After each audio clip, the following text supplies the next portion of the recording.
Hello, this is Shannon with Beads and Babble, back with a tutorial, finally. I hope everybody is doing great this week. We are going to keep it simple and very beginner friendly for this tutorial. We will be making a version of these bracelets, which will require some leather cording and some other components I will explain as I'm moving these out of the way. I have like a remnant box that I keep a lot of my cords in that are leftovers from a project that I've done. Some silk cording, some leather cording, some S-long cord in here. Stuff that is not too short where it's useless, but there's something that I know that I can use it for. I mean, you're not going to keep little tiny pieces, but these pieces are big enough that I feel like I can make something out of them. So you'll need some cording. Cording size does not matter. The only thing that you have to worry about with this project is the hole size of your bead must be bigger than the cord size that you choose to work with. So if you're working with a 3mm round leather cord, you need to select beads that have a hole size that are larger than 3mm. That is your only limiting factor.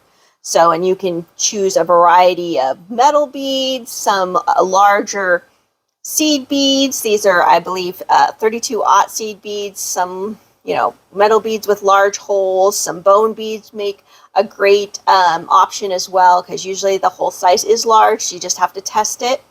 You'll also need a finishing class, whether it is the bayonet class with the leather that, and then you can epoxy in the leather at the ends. Same with this. This is just a magnetic closure with the hole that you epoxy the leather into. Those are more expensive options. You can also go with a more affordable option, which would be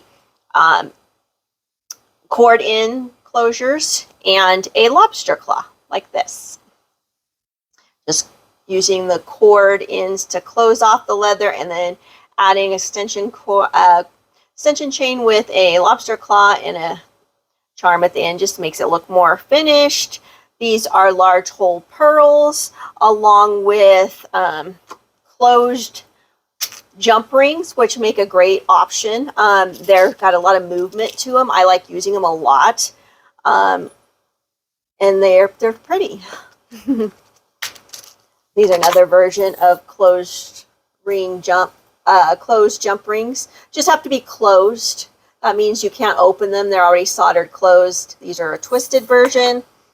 So, and you can either use your S-long cord for barrel knots to hold the components, beads and components you choose in place, or you can use 1mm leather cording. You can use the bigger cording too. It's just a little bit more bulky. I like the way the 1mm looks and holds. It's fairly nice. I also like the way the S-long cord looks. So now this is a single bracelet. You can make a bunch of these for a stack. You can also just make one. They're great unisex bracelets depending on your design elements that you choose to put on there. I also made some out of the 6mm braided leather. These are for my son and my sons and my husband. I made them all one. One thing that my husband, and when I need Mel jewelry tested out, boy, my husband's there for me. He does great. So my original version, I did not have the leather wrap, and which is why this gave me a great idea for a tutorial. So my husband goes, I don't like the beads sliding along the leather, because I didn't have these here, and so the tube bead I made him would slide. He goes, I want it to be up front where people see it. So what I decided to do was use barrel knots on either side of the bead so it stayed in the center of the bracelet. So we're going to test this out, but it should hold really nicely for him now and keep the bead where he wants it.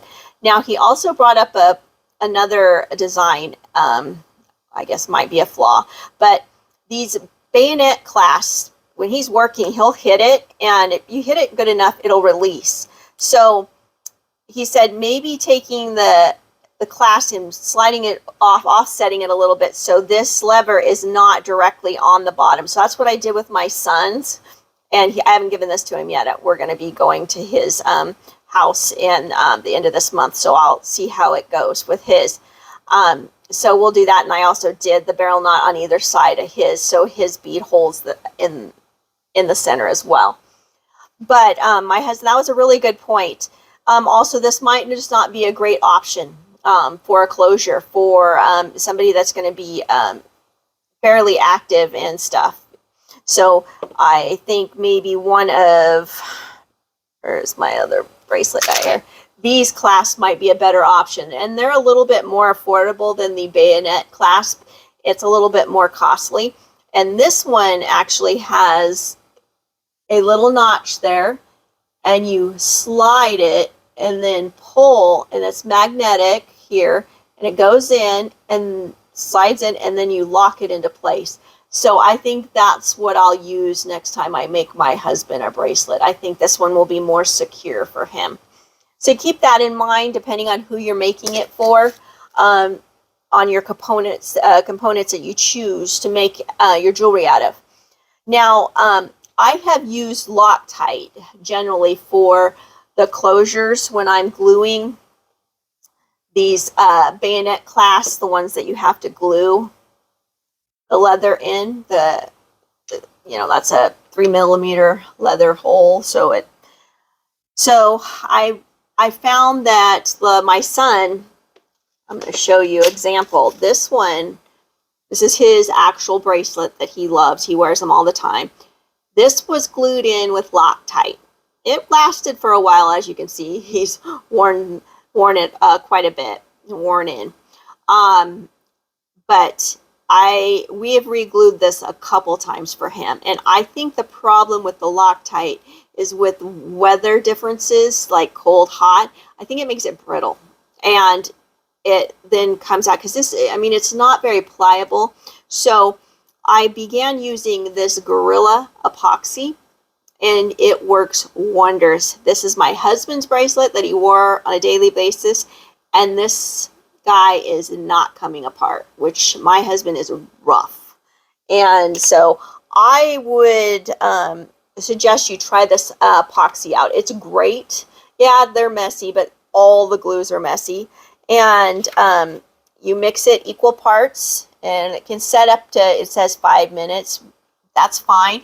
But I always let my bracelets that I glue rest for at least a day, overnight.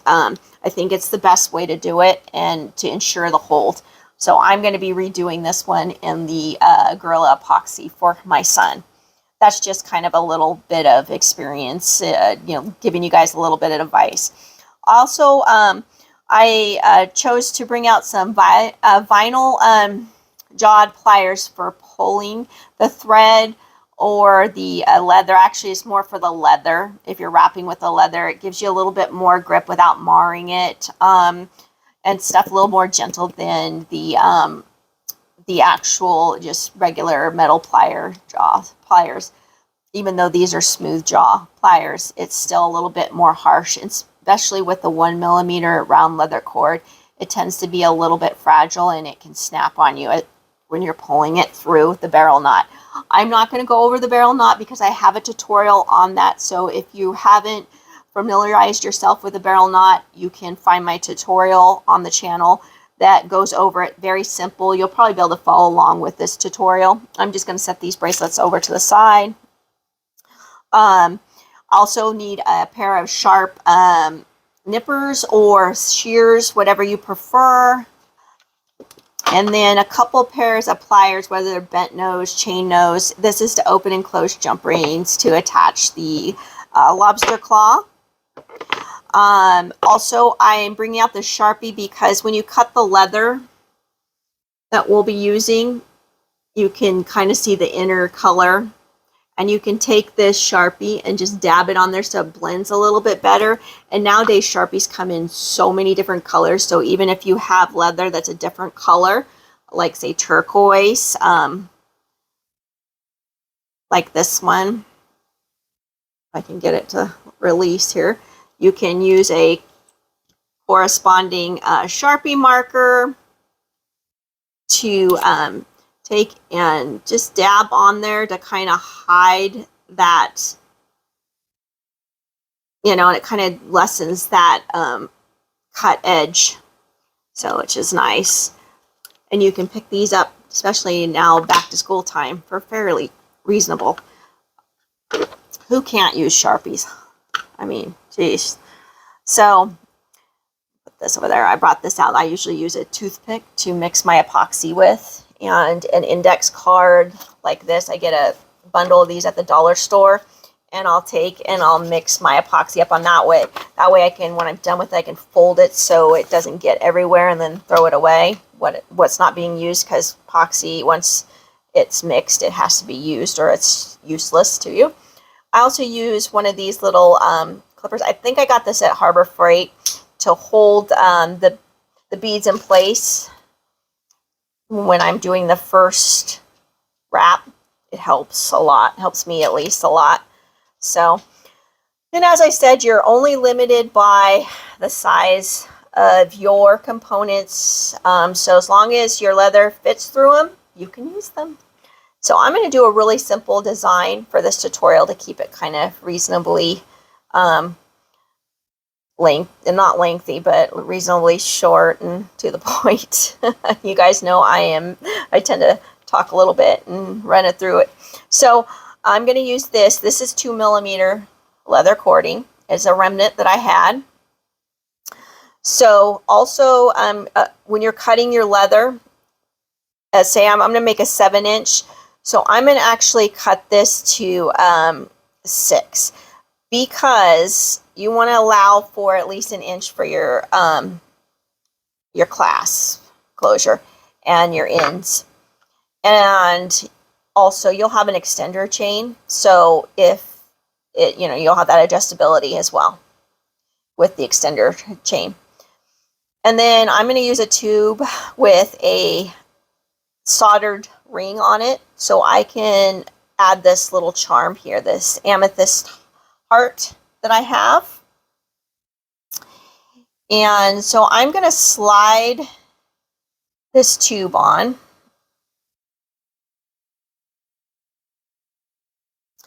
And I am going to grab some 1mm black, because this is black and black. You can actually make it a contrasting color if you want.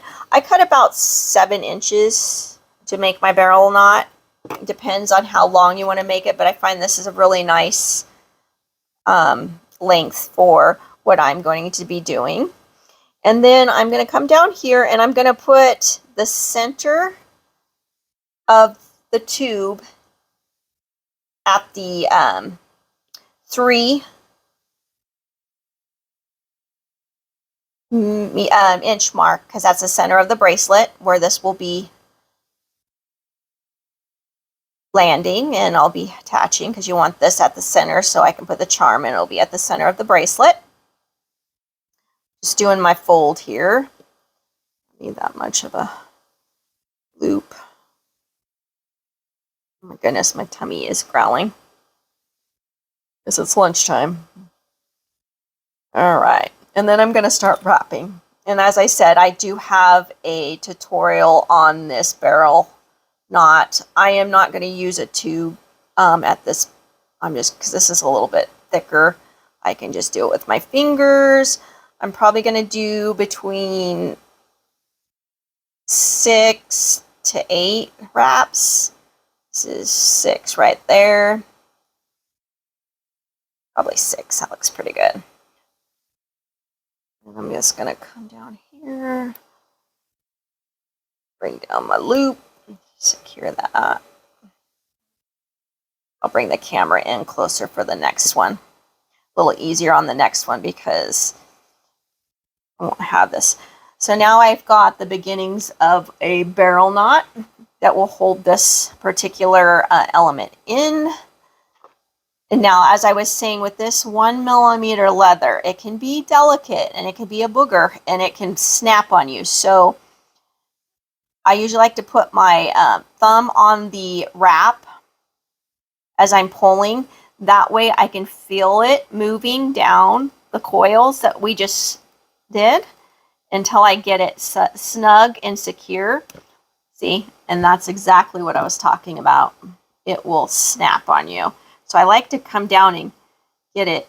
Thankfully, it left me a little bit. And if you get those coils really tight, yeah, it'll snap on you.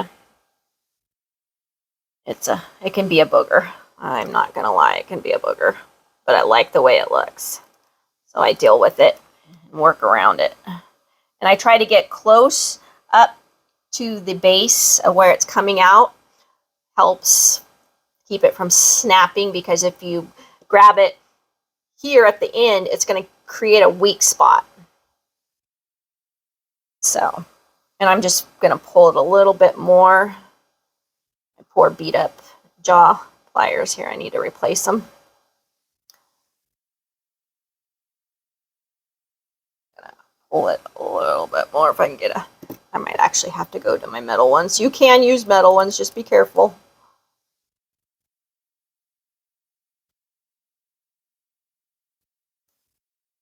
Okay, now I'm going to cut this excess off.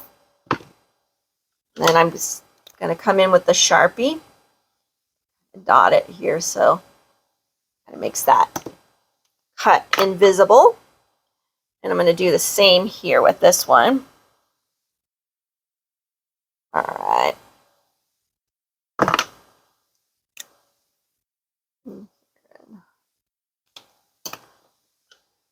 One barrel knot down, one more to go. Okay, I'll bring this in a little bit closer so you guys can see a little bit better. All right, and then I'm going to cut another 7 inches of this 1mm leather.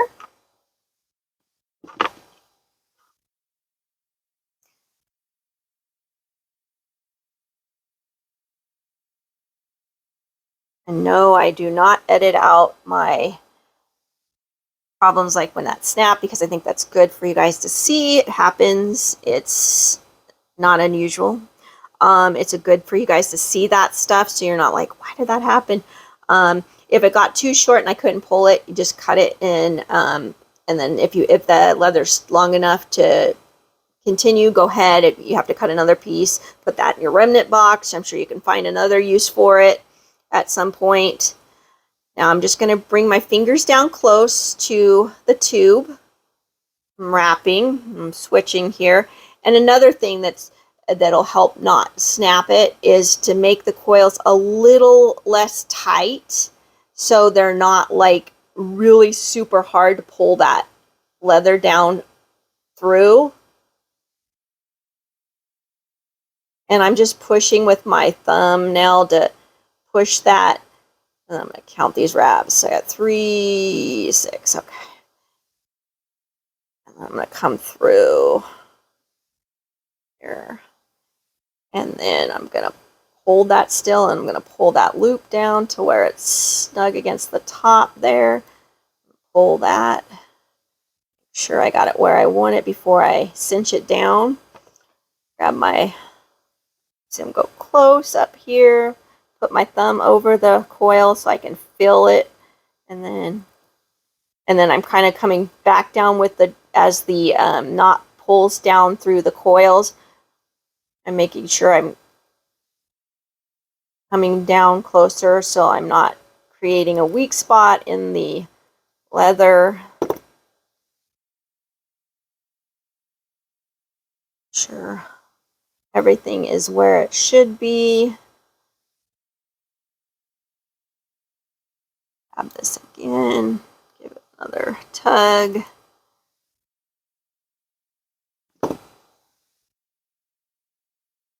Alright, and I'm going to clip this ends off.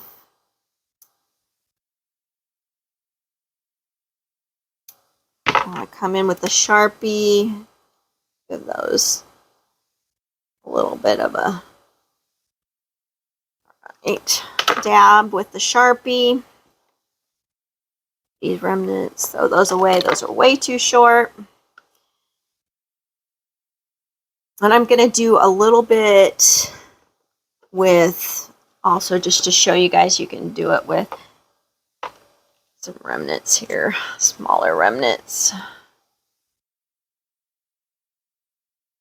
All right, I'm going to take some purple or S-Lon cord, and I'm going to make some barrel knots next to the leather that I just did.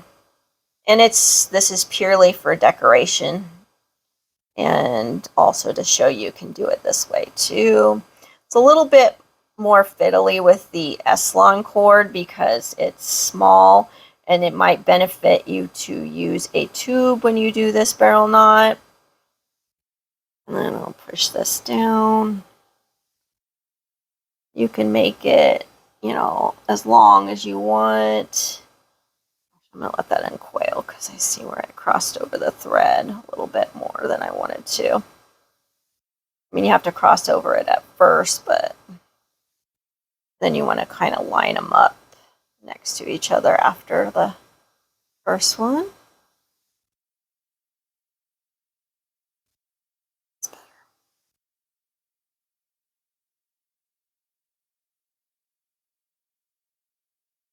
Just to loop around the leather.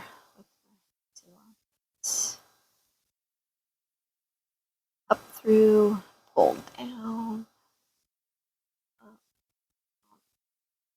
Okay. Now the S-Lon is a little bit more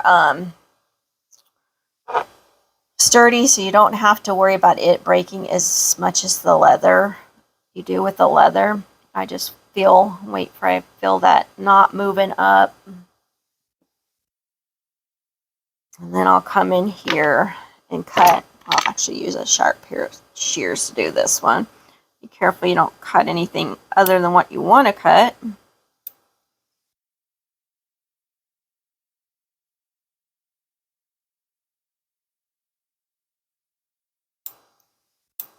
Usually I can do that with my little shears here.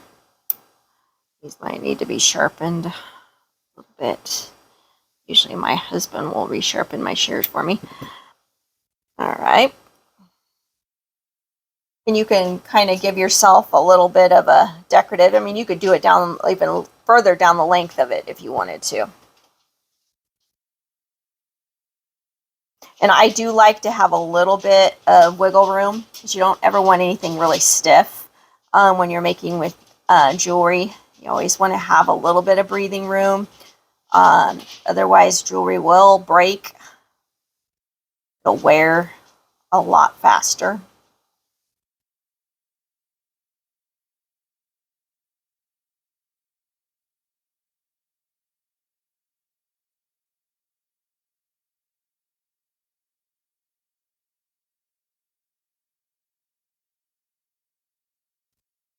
Let's do it.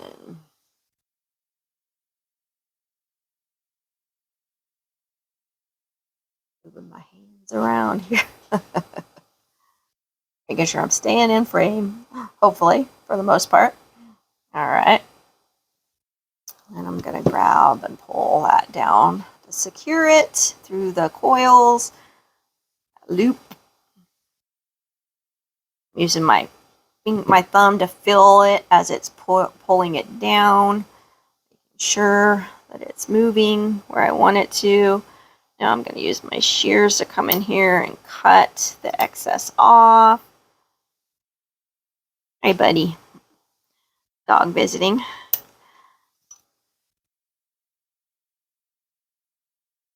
You can also use a thread burner to get these ends off, which is actually a good way to do it. It kind of stops any kind of fraying.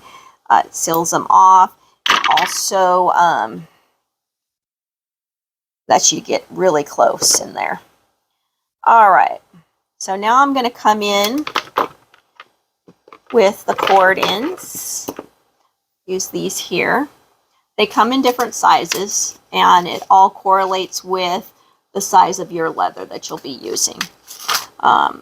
This is a pretty nice size here, especially for the 2mm. I'm going to use my nylon jaw pliers to kind of close this a little bit.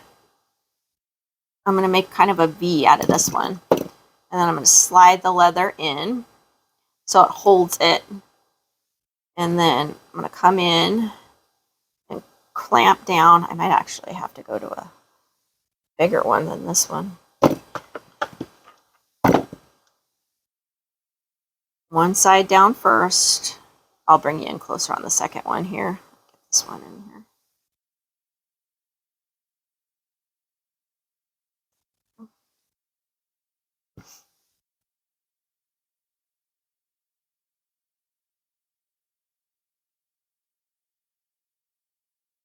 What I'm doing is I'm getting this metal to fold down.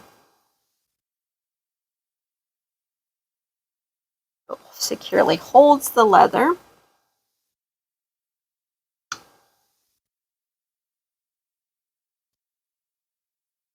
Takes a little bit of manipulation, but it will go.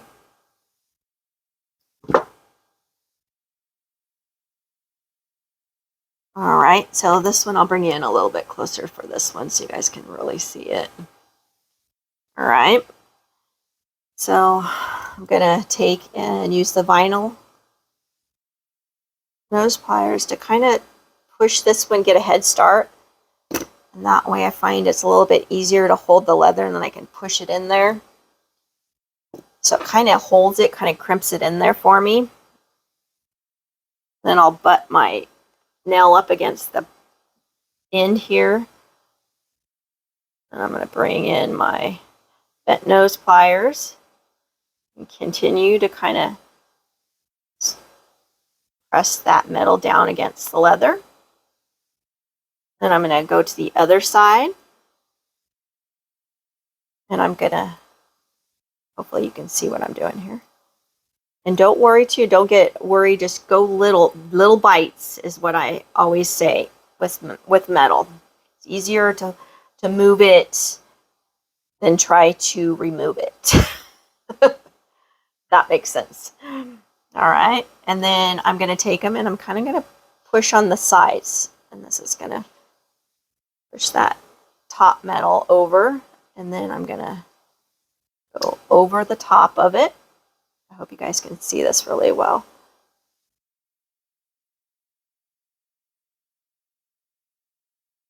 Close it.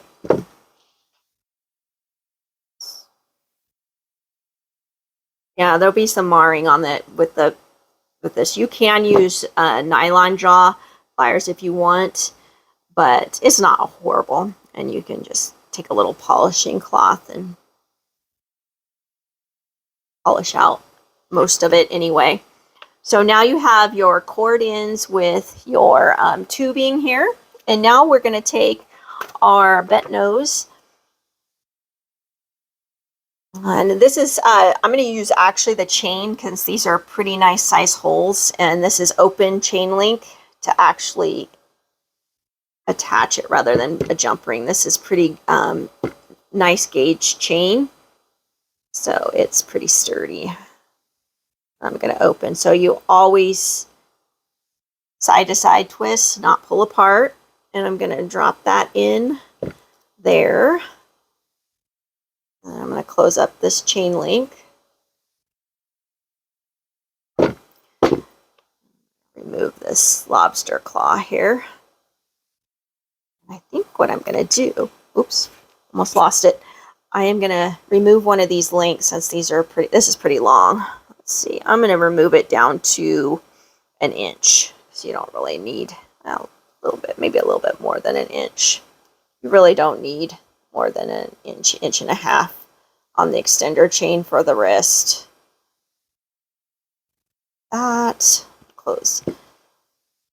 So this is the extender link, and I'm going to take a little charm and finish it off. I'm just using the, actually that one I'll have to use a jump ring because this chain's too thick for that hole. So I'll do a jump ring onto that. Closing the end, taking a jump ring, attach a little charm to the end of the extender chain. This is just a pre-made little charm. It adds a little bit of weight to just nice, and it looks a little bit better. It's more finished.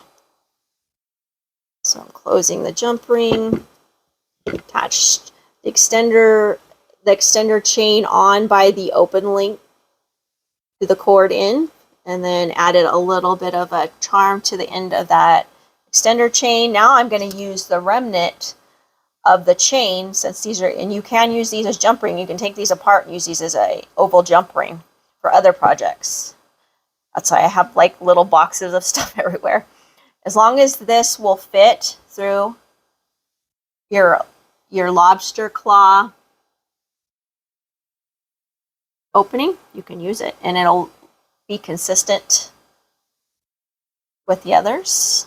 And you can save a little bit on components. You don't have to go and purchase separate jump rings. So I'll show you this. I'm going to back out a little bit so I have a little bit bigger frame here so you can see. So now I used the chain, attach both, close it off here, the jump ring, or excuse me, with the lobster claw. Now what I'm going to do is I'm going to attach this amethyst heart charm here to the ring on the middle of this tube.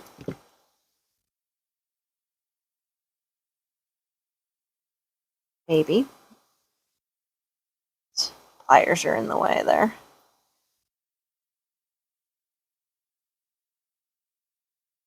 It's that ring. And now you have a really cute little bracelet. You can stack these, as I said. You can have one as just a statement bracelet. They can be unisexed, and you're only limited by the whole size of your bead. So, like I said, if you choose to work with 1.5 millimeter leather, 2 millimeter leather, or 3 millimeter leather, you just have to make sure the whole size of your bead will accommodate the leather, the diameter of the leather you are choosing to make your bracelet, the core of your bracelet out of. So that is really it. And I hope all the tips and stuff that I gave you work great. You can, and like I said, you can buy a mix like this. It's UM29. And these whole sizes of these are great. And you can make a lot of bracelets for a relatively reasonable price. Or you can also get large hole pearls and a strand. These are a little bit more expensive, but you can get a large hole pearls and use those as well. But I mean, you only have to, you could just use one if you choose. But you can make a lot of these, and that's very affordable. Great stocking stuffers. The holiday seasons are upon us. Even gifts for birthdays, special occasions, because you can correlate, like, you know, Amethyst is February's birthday. So you can do something like that, make it more special. If you're into stamping and you have the ability to do your own stamping, you can do stuff like that, make a charm that's especially initials or something like that, but it's great. Also, I will give you guys an update in the near future about the 1,000 subscriber giveaway, which is creeping up, which is wonderful. And like I said, if you choose to use these, you'll have to use an epoxy or a glue to finish off the ends, or you can do a more affordable closure with these cord ends, which you can buy a packet of these in lobster claws and make a ton at a very affordable price. You can use your remnants of your leather and put those to good use. You can just buy a spool of leather and do it that way. But these are a very cost-effective jewelry piece that you can use to make gifts or for resale if you choose, with the minimal cost for you. So this will be it for this tutorial. I hope you guys enjoyed. I'll be back with more. I just have time permitting me to do more. So I've had a lot of appointments. So in between doing the store and that, I haven't had a lot of time to make YouTube videos as of late. But hopefully in the near future that will change. But until the next time, guys, I'll be seeing you.